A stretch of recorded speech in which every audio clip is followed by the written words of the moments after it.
All right, Joel Tannenbaum, thank you so much for doing this. Joey Ritter Live, joeyritter.com. Appreciate you taking the time out. We'll get this interview wrapped up before Breaking Bad, I promise you. Awesome. This is a different interview for me because I've been interviewing bands and friends that I have played with over the years, and not to say that we couldn't be friends, but this is actually the first time I've met you, so it's pretty cool. And I'm a big fan of your band, so I've got a lot of fan related questions, so that's exciting.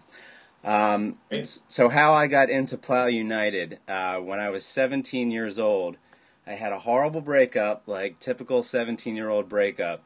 Mm-hmm. And by the grace of God, my friend handed me the White Album. It was like, here you go, man. Here's what it's all about. And from that experience, Spindle just playing through my stereo, I mean, that was it. Changed man from that point on, and been a fan ever since. So. 17 minutes later. Exactly.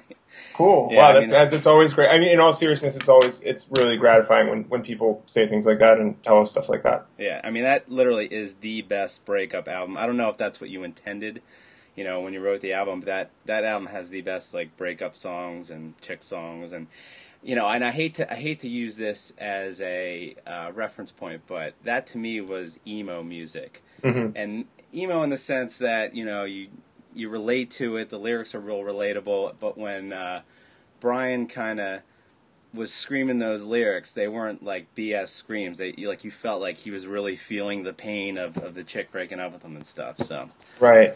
It's funny you mentioned that, actually, because this is something I've been thinking about a lot in the last few years. The definition of emo that we had back then was so different.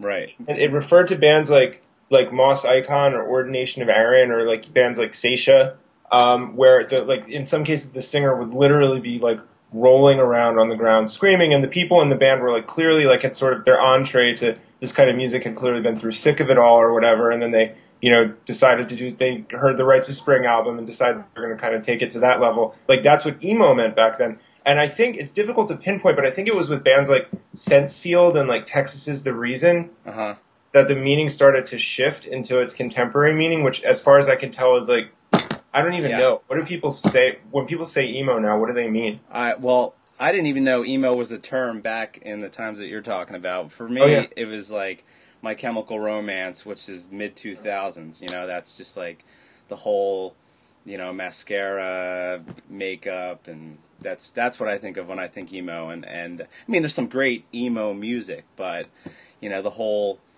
it's... I mean, I definitely like My Chemical Romance, and I guess I can't this. Get Up Kids, I guess, are considered emo, but then it started to spawn this whole secondary thing of bands that I just nowadays I have my brother-in-law who's 21 years old. Every time he tries to turn me on to a new band, as soon as I hear that stereotypical emo voice, I just can't like it. I don't know if it's just because I'm getting older and I've already reached my quota of bands that I'm going to get into, from that genre or what. But as soon as I hear that voice start to sing, I'm just not into it. But anyway, moving on. There's just so much more to say on that topic, but okay.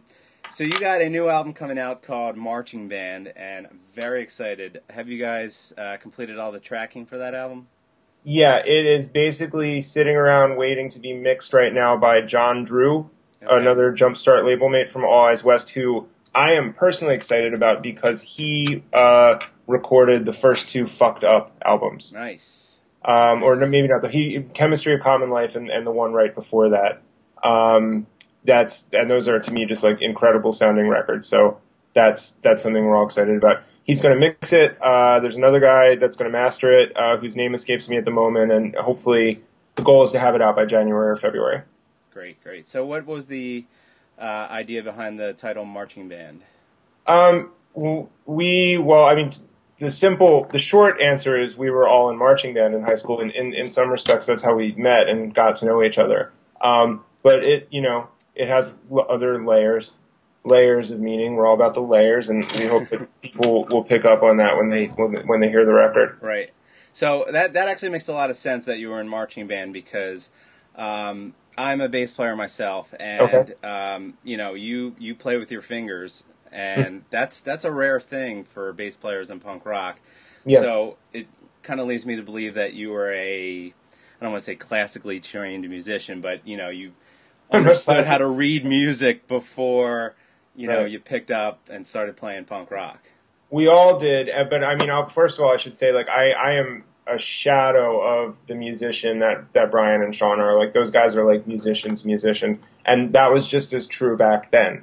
Like, I think there was a year in marching band where like Sean was like the captain of the drum line, and like I don't know what Brian was playing if he was in it that year, and like I think I played crash cymbals one year. You know what I mean? Like, so while you're right, the playing with the fingers is a jazz thing, and I was in jazz band in high school.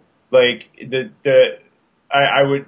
That's where I got that from. But like, I'm really not like a musician, any real sense. And also the other thing, as far as punk rock goes, you're definitely a musician. Well, maybe. I mean, there's some good bass players out there. The stuff that Chuck Dukowski used to do in Black Flag was totally crazy. There's people like that. The guy from Suicidal Tendencies who was really underrated. Yeah, but they use picks, though. I mean, well, that's true. I'm going to tell you some sad news here. I'm slowly converting. I played most of the new record with a pick. That's fine. I mean, that's a lot of the bass lines. I mean, you have a lot of bass solos, which that was something I was never really allowed to do in my band. So really? I mean, that's even though it was called Ritter, and I'm starting to. So you're not like Dave Weston and Weston. No, you're more like Joey. You're more like Chris. You're more like Tommy Ramone and the Ramones. Exactly. Okay. My last name is DeRogeris, and that's 10 letters long. There's a lot of vowels. There's 2 I's, I-I-S at the end. It's very hard to spell. Sure. And people would just call me Joey Ritter anyway. Just associate the name with the band. So that's how I got that. And JoeyRitter.com, very easy URL to remember. Winners all around. So how has the songwriting process changed between the guys you are now and the youngins you were back in the day? Well, in some ways it's actually similar. It's similar in the sense that like Brian and Sean and I all write songs separately and then present them, and then they either get accepted or rejected, and they either get tweaked or adjusted or they don't. They essentially get arranged by the band. So in that sense, it's exactly the same. Mm-hmm. There were a few collaborations back in the day, but it really was. You can go through the old albums and be like, Sean's song, Brian's song, Joel's song. It's different in the sense that we don't see each other like 3 times a week anymore. So there was a beginning as early as last summer. There was a lot of swapping of demos back and forth. Like there was a lot of us like cobbling together demos on our own, sending them back and forth, arguing about them. Suggesting changes, having the change suggestions shot down, like, all those sorts of things. So in that respect, it's different.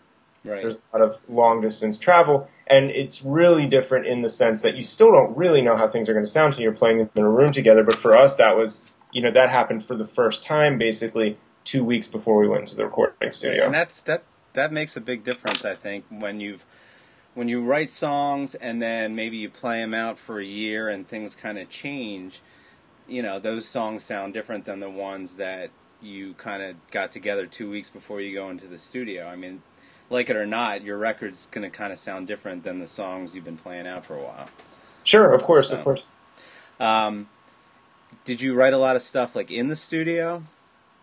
As far as maybe... No, there's not a ton of that. There's not a ton of that. We were never really fantastic improvisers, and I think there was a fear about running out of time. So we really did walk in there and we made changes in the studio, but there were it'd be like a line here, a note there, the addition of a lead guitar part, here or there. No, I'd say we're kind of structure freaks. Right. We're kind of those kinds. You have a lot of mathematical minds, right, in that band? Well, one in particular, we have Sean as a math professor. Right. And so there are math songs. There's a couple of songs Sean wrote for the new album that are like these weird math lines in them. Well, I've read his blog posts, and your drummer and my drummer that I've worked with are the exact same person. Like my drummer is a CPA. There's 2 of them? Yes, I'm like about how they talk about breaking cymbals, and He's really big on the fast beat. Sure. I don't know what you refer to as the fast beat, but it's the no effects Mm-hmm. that beat. And he's really big on drummers that don't cheat on the fast beat. Oh, And sure. obviously your drummer does not do that. So, I'd have to sit and listen to this guy talk for an hour on the way to a show about, how drummers in the other band didn't play the fast beat correctly, and just reading the blog post, it's exactly the same. It's incredible. Sean So, is different in that respect. It is very difficult to get Sean to say anything bad about anyone. well, yeah, It's like, I think the kind of person I never met him, but he seems like a pretty chilled out guy. yeah. Whereas, my drummer is definitely uptight, and I'm sure he's a very nice guy. But I think Sean is really, like, I think what it comes down to is Sean is just committed to being positive, like, in a very sincere way. It's like a lifestyle and a worldview that I think, like, is just part of who he is. yeah, TJ doesn't have that at all, and that's TJ, nothing I wouldn't say to his face. I'll probably do an interview with him, and it'll come across. But awesome. you're releasing this album on Jumpstart Records, and we are label mates. Ritter released an album with them in 2004, and it's probably in the top 3 lowest selling albums in the catalog of that label. But so what happened was the album was so good that nobody bought it. I mean, Yeah, I know. People were jealous or intimidated. exactly. It happens. Actually, we were a band's band. Other bands liked us. It was the everyday person that just kind of didn't get it. Anyway, how did you get hooked up with the Jumpstart guys? Jeremy, we were sort of aware of his existence, and he reached out to us, and we had a lot of questions because that's the kind of people that we are, and he had very eloquent answers to the questions, and it was the best match. Yeah, he's And definitely old school. Like Yeah. he's been in the scene for since I was in like elementary school. Like he's been through every revolution, and I think he knows you guys real well. So I think I wasn't surprised at all when I saw that. Well, I was surprised because it was Jumpstart, but because I know Jeremy real well, I wasn't surprised that you guys are a great fit for that label. And Philadelphia based now, I think it's going to be great. So He also owns a brewery. yes, he does. I'd be lying if I said that wasn't a factor. Well, I don't know what it is, but I feel like a lot of people I graduated college with and friends have started this whole home brewing thing. Like I feel like it's a very 2012 hobby to have. Like I didn't know anybody who brewed their own beer 5 years ago, but all of a sudden, I can name 4 or 5 people that just brew their own beer, and I don't know if that's a hobby that just existed now or people have been doing that for a long time. It's apparently one of the only small businesses that people are starting right now that are doing well. Yeah. And that's a nationwide thing, and it's interesting for a number of reasons, but partly because that last time that was true was during the Great Depression. Okay. So, well, yeah, alcohol is never going to be a thing that people don't demand. So. But also, I mean, think about it, man. Like when we were like kids watching our dads drink, like beer was bad. It was bad. Like if you were like a fancy dude, like who really loved beer, you were drinking what, like a Lowenbrau. Do you mean it was bad to the bad to the kid or bad? No, it was bad. It was objectively bad tasting chemical. Oh, okay, yeah. And I think there's been kind of like people got sick of it, and I think that's where this whole like indie beer world came from. I mean, it's fine by me. The cool thing is like. Mm-hmm. Go ahead. I'm sorry. We're having a little connection issue thing, but. Are you okay? Do I need to like hit refresh on something or something? No, it's fine. It's fine. If you do that, we might drop the call. We don't want that. All right. But I mean, it's fine by me. Like when a dude starts a brewery, like he's got a brewmaster, he's got employees that he's got to train to do like some pretty complicated chemistry. Like those are real jobs, Absolutely. It's fine by me. And it takes a couple of years to perfect that craft. Yeah. So, jumping back here to Plow, for lack of a better movie, Plow United absolutely lived the plotline of Mel Gibson's Forever Young in that you guys stopped right before the biggest change in the music industry, which was the internet, MP3s. I mean, MP3s definitely existed in the late 90s, but as far as people were still buying CDs as their method of buying albums. And, so you guys stopped and started again a year ago. I mean, what do you think, besides the internet and everything, like, what has surprised you the most? Like, what would 2012 Joel say to 1998 Joel that would just blow his mind? It's hard to even know where to start, man.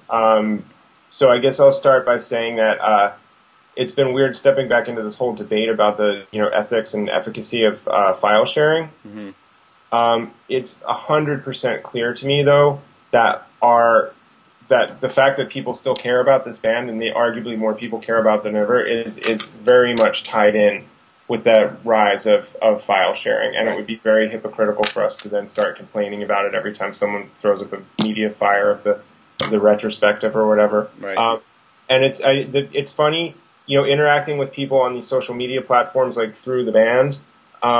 I learn a lot. It's a great way to learn things because I just ask a question. I get to ask like 1,000, however many people, a question. And this came up with when this came up with the whole file sharing thing, and what people very patiently explained to me, like via the Plow Facebook page or whatever, was that this is how it works now.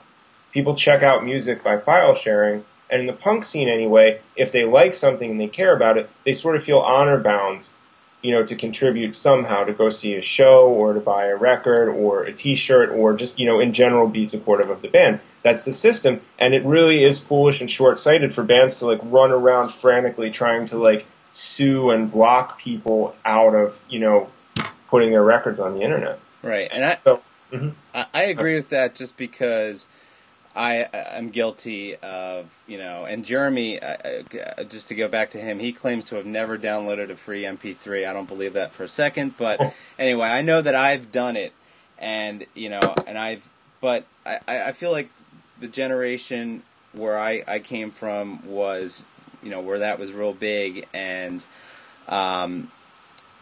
you're absolutely right. People will come to shows because you have 10 songs streaming on your website that they can check out, that but one thing, I think it's just tough now for bands to survive on their music, and that's where I feel bad for bands that they have. I mean, the way you can make money now is you need to get it in some kind of like Nike commercial or something. Yeah. So it's just. But if you're starting a band now, you absolutely just have to have the mindset where I will not survive off of my music. And it leads me to my next question about that whole social media thing. Do you think bands pay more attention to that kind of stuff than... and I know that in the late 90s, that stuff wasn't around, so 100% of your time was focused on songwriting and music. Like, sure, you had to promote for shows, you had to stick flyers somewhere, but it wasn't near, keeping up with social media and that whole craze. Do you think that it degrades the quality of music that comes out now, or is it a good thing? I think it's different.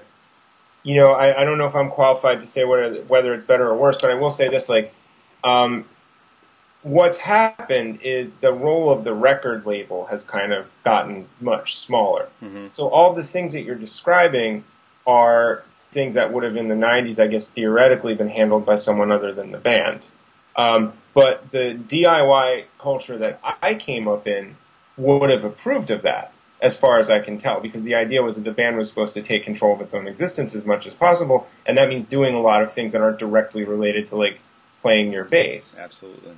And I don't know. I mean, I think playing in a band is like as a trade or a craft, or like, being a carpenter or, a master plumber or whatever. It's something that, is multifaceted, and you have to work really hard for a really long time to get good at. So I don't really have a problem with people taking on every aspect of that. And then the other thing that's worth saying is that, like, and this touches on your earlier question, it wasn't particularly easy for bands to make a living off of music in the 90s, and it wasn't a particularly good idea back then, because I definitely witnessed a lot of shitty behavior done in the name of, like, well, we need to make a living at this. So there's that, and then there's the fact that that gas costs 25% of what it costs now, if that, maybe less. You could, it was. I remember driving through Georgia in like 1994 and seeing gas for like 84 cents a gallon. Right. Gas, but like now at that same pump in the deep south, it's probably going to be at least $3.50 at any given time. That's a huge difference. And then the other thing is, like, this time that bands now spend, updating their Twitter feed or whatever, that was time back in the 90s that people spent, at, Kinko's, trying to, Right. copy card off or, weed pasting things around town all night. And I think the positive thing you can say about stuff like that is it brought people into, physical contact with each other more, which is always good. But I mean, at the end of the day, it's the same activity, just using a different technology. Right. I guess I didn't mean to say that when you start a band, you have the mindset that you're going to survive off the music. I'm just saying that I believe that if a band in the late 90s was a good band and they all, 4 members of the band were dedicated to nothing but the band and they tore their asses off and they got where they needed to be, your chances of success was a lot higher than I think it could be these days. Just based on the fact that I feel like the internet has spawned a zillion bands and, some mediocre bands probably get more attention because they have a guy that sits on Facebook and Twitter all day adding more fans. And, maybe that's how you win these days. Maybe the best musical band doesn't always win. But I don't think that was the case back then either, though. I think pop punk, and to some extent, indie pop, and I mean like the real indie pop, like the C86, like Sarah Records type indie pop. Those have always been kind of more of a meritocracy than other kinds of music. Like they've tended to reward good songwriting, but like it's still never been like the band with the best songs and the funnest live show like wins the contest and everyone loves them. Like there are a lot of reasons that bands get popular, and a lot of them have nothing to do with music, and that was as true, 18 years ago as it is now. Right. Well, yeah, absolutely. But when I think that subject matter, I think Ritter was lucky enough to win this contest that put us on an opening spot in Warped Tour. We submitted our song to Ernie Ball's website, and I guess the employees at Ernie Ball listened to all the songs, and they picked all the songs that they thought were the best. And that was the last year that happened, because the next year the same contest existed, but it was the band who got the most votes. Yes. And but Ernie Ball's a business. They want to make money, and more people going to their website is going to make them more money. I mean, I'm not going to sit here and, if I was a business, I would be doing the same things. But it's just that sometimes, there's quality music that should be heard, and the internet has just made it so hard for those bands to get heard, I think. Well, I think what you just described is a really, persuasive example of like, of the best band not winning. Like one year the best band wins, and the next year like the not best band wins because of some reason that involves the internet, and that's a totally persuasive example. I still think just overall, like, in 1996 there was a lot of awesome stuff and a lot of bullshit, and in 2012 there's a lot of awesome stuff and a lot of bullshit. It's just like both the awesome stuff and the bullshit have changed, and maybe the ratio is a little different, but it's, as far as I can tell, like awesome stuff and bullshit, like that's it. Cradle to grave, it's a mixed bag. Yeah, your point, has been the best point of the last 10 minutes about how your fan base just grew and grew and grew without you guys really doing anything. I mean, your MySpace was created by somebody else, and file sharing and all that just. But the thing is, your music is quality. The lyrics are good. You guys are all good musicians. For the genre that you guys play, I don't really think many bands sound like you guys. Like I think the vocals are different. It's not like the emo bands that we were talking about, where it's kind of like a carbon copy after one another. And I think that's why you guys have stayed relevant and just your fan base has grown from that, and that's why the best band did win in that situation, like you guys really didn't do anything to keep the popularity of your band up. Yeah, we went off and lived our lives. That was definitely true, and didn't think that anyone cared. That's the part that I really can't emphasize enough. Like Brian had some idea because he was touring and being a musician and showing up at shows and having people scream out names of Plow songs, and he would tell me, and I'd be like, oh yeah, whatever. But I really, until last year, had no idea that anybody remembered. Right. So this time last year, you were, probably getting excited about Riot Fest, the big comeback show. what was going through your head? Like, did you? I'm sure you know you had an idea that it was going to be a big show. A lot of people were going to be there. You know, you weren't worried about playing in front of nobody. But you know, as far as I was in that crowd, and I saw the reaction that happened when you guys came out and stuff. And I remember one of your lines was you're like, "Yeah, we don't get it either," or something like that during the show. But what was going through your head this time last year as you were preparing for that show? There was a lot to do this time last year because we had the retrospective record coming out, and that was a very, detail-oriented process. And when I stopped to think about Riot Fest, there was every now and then, like, there'd be, like, a contract to look over, or, the question of, getting a bass. I had to get a bass. I ended up getting my old bass back, and, relearning how to play songs and things like that. But mainly I would just picture being there, ready to go on, and being terrified. Yeah. Scared. This is the most scared I'd ever been in my entire life.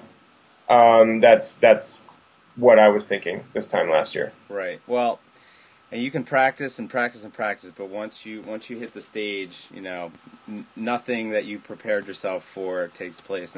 But after you finished your first song, I mean, you were fine there, right? You were good to go once you hit the stage.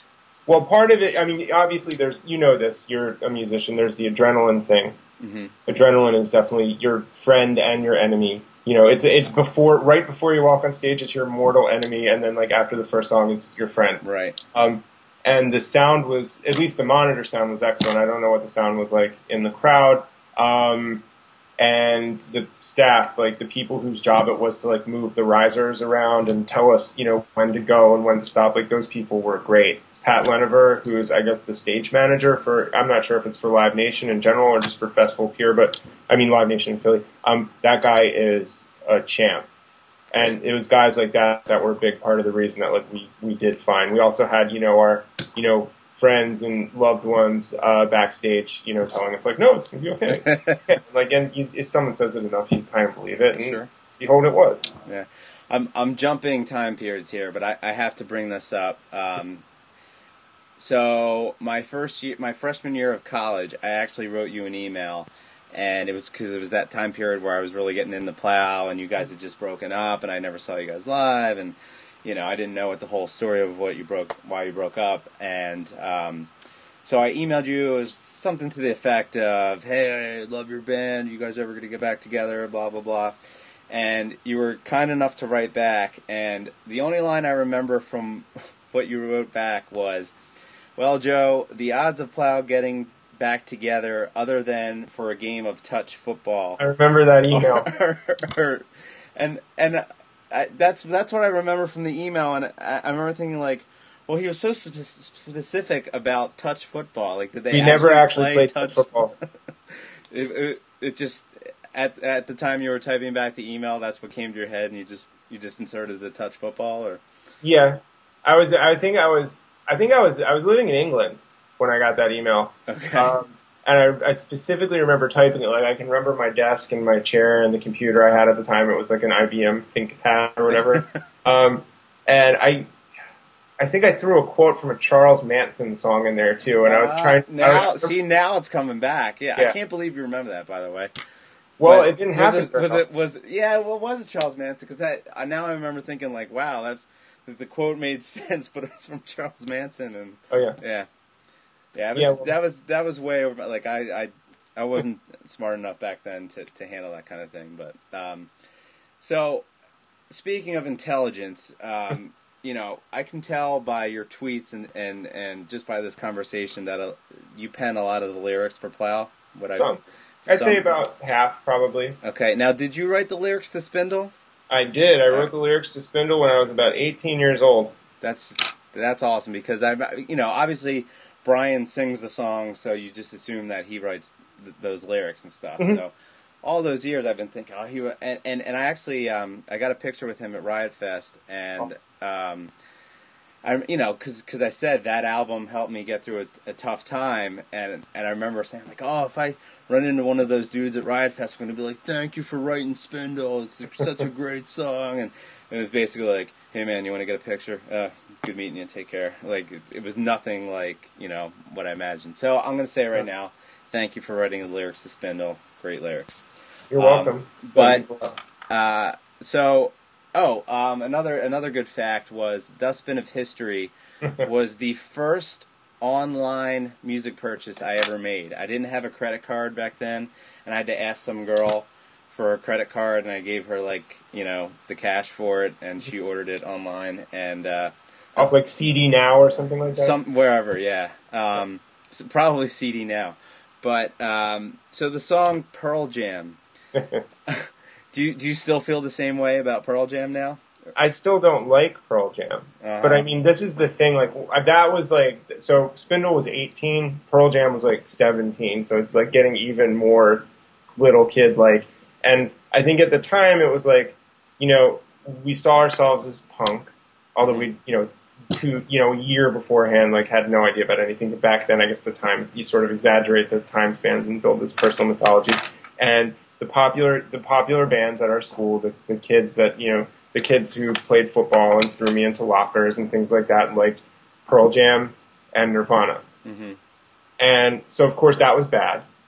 And so I had some sense that Pearl Jam and Nirvana were this bastardization of this more authentic thing that existed. I didn't really understand it at all, but so that song was me at 17 trying to be sort of a savvy critic of mainstream culture or something like that. But it's you listen to it now, it makes no goddamn sense. No, well, what I don't understand, I don't have I know what you mean about writing lyrics when you're 17, because I remember writing some kind of anti-MTV song when I was 17, and I had a line about Snoop Dogg. And now, I'm sitting here right now, Snoop Dogg's alright. I mean, he just changed his name, and that's kind of weird, but... That's temporary, though. I think that's just for the reggae thing. It's more of an alter ego. Oh, okay.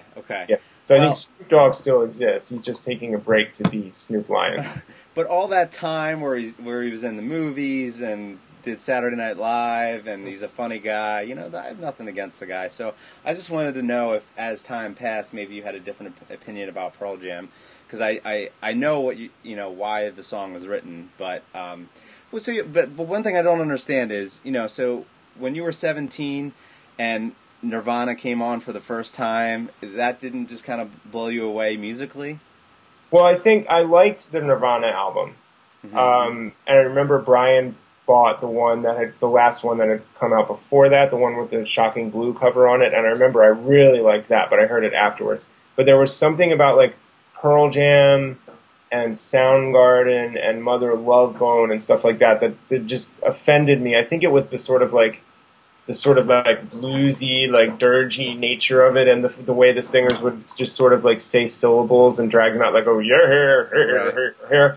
That bothered me.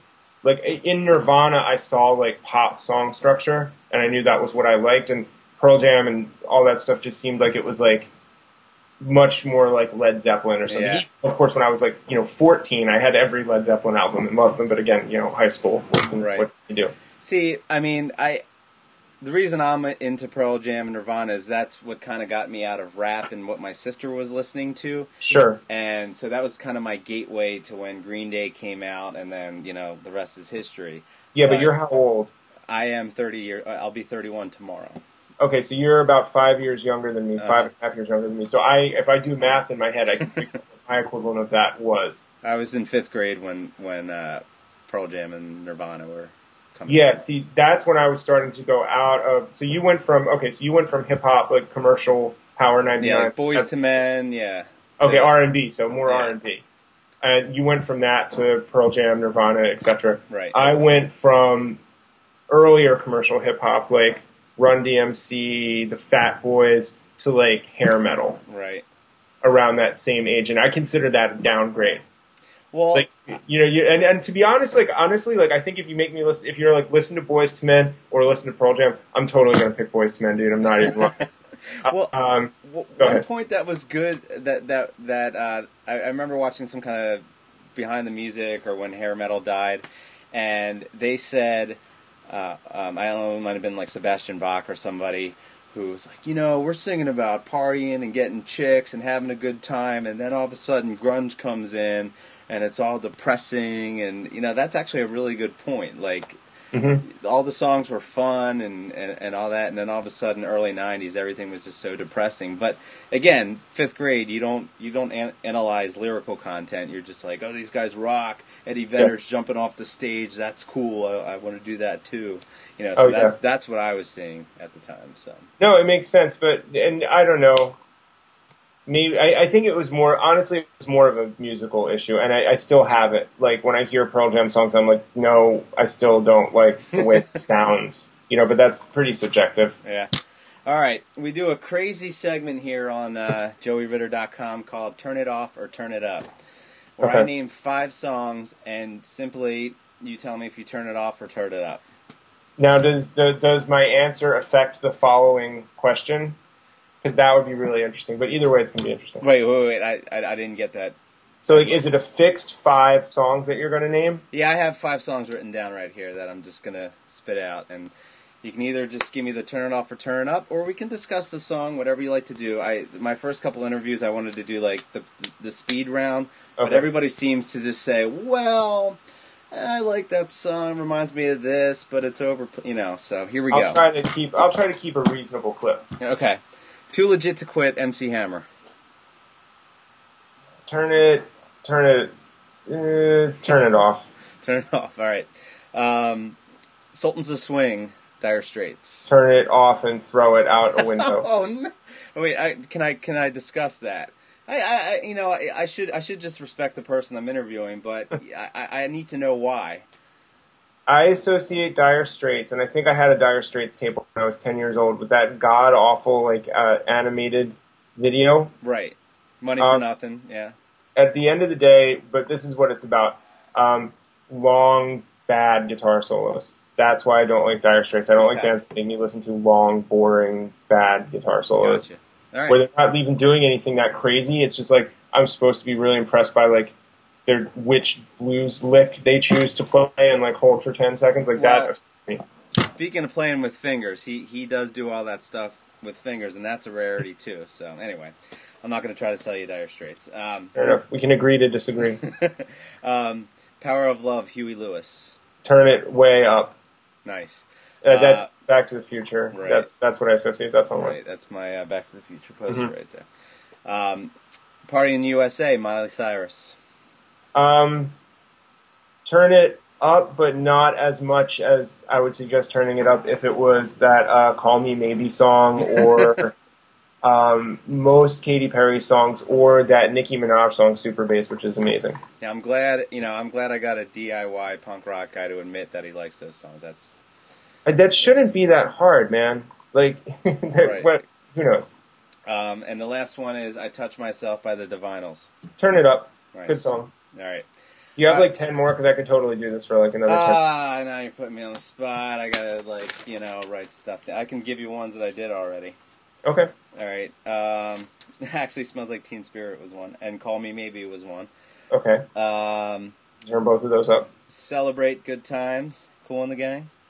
Turn it up. Okay. Not a lot or anything, but turn it up. Oops, I Did It Again, Britney Spears. Turn it off. All right. Well, the last thing I'm going to do here is I've got the book of questions. All right. So this, some pretty stupid questions, some pretty good questions, some dark questions, stuff like, would you rather see your family dead if it ended world hunger type of weirdness. Oh, right. I'm going to ask you to pick a number 1 through 200. Cannot be 1, cannot be 200. And I will ask you a question from the book of questions. 179. 179. Joel Tannenbaum. If you went to a movie with a friend and it was lousy, would you leave? Yes. Okay. Have you ever walked out of a movie before? Oh yeah. The last one, and this is in, I guess 2005. Do you remember that quote unquote documentary, What the Bleep Do We Know? But Bleep was characterized by a bunch of.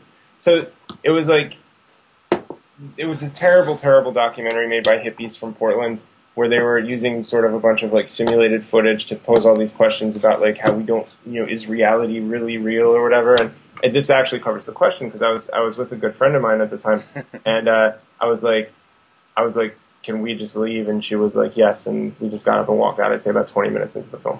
Yeah, see, I remember walking out of one movie and it wasn't as cool as that. It was like I Know What You Did Last Summer Part 2. No, that's way cooler than what the police did. Yeah, I don't think I've accurately communicated how terrible this movie was. Right. Joel, thank you so much for taking the time. Really appreciate it. Cannot wait for the new album to come out, and look forward to speaking to you again sometime. And you're welcome to come on JoeyRitter.com anytime. Great, thanks. It was Thanks. fun. Got to talk about myself. See ya. Take care.